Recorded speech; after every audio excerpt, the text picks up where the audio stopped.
My name is Julie, and I'm one of the tri-chairs for the Ohio Poor People's Campaign. I come to you today from rural Ashtabula, the largest county in Ohio, with a decline in population in the last 10 years of 4.79%, almost 5%. Our governor claims Ohio is progressive. Ohio is not a progressive state or a welcoming state for Black or brown people, females, LGBTQ folks, or people who want clean air and water. And we're currently fighting our gerrymandered maps with 3 lawsuits.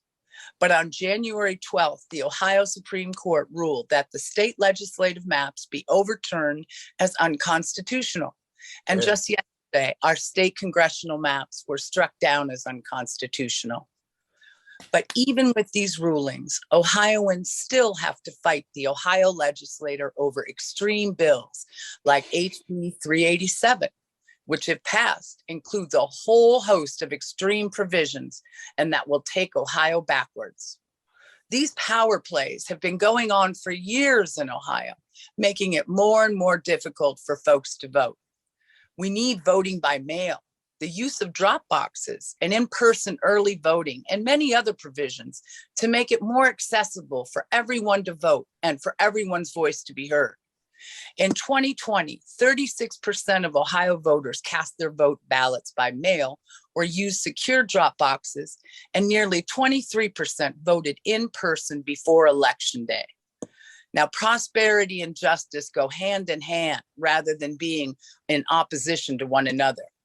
We need to end the filibuster, pass the Voting Rights Advancement Act, and pass the For the People's Act.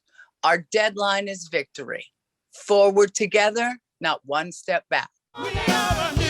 We welcome you to the launch of the Mass Poor People's Low-Wage Assembly and Moral March on Washington, D.C., June 18, 2022. And we need to do it with the biggest actions possible. Because we know the only scarcity is the moral will to do what's right. Veterans across this nation say enough is enough. My voice is just as valuable as anyone else's. We need the third Reconstruction. We have an immoral system run by immoral people.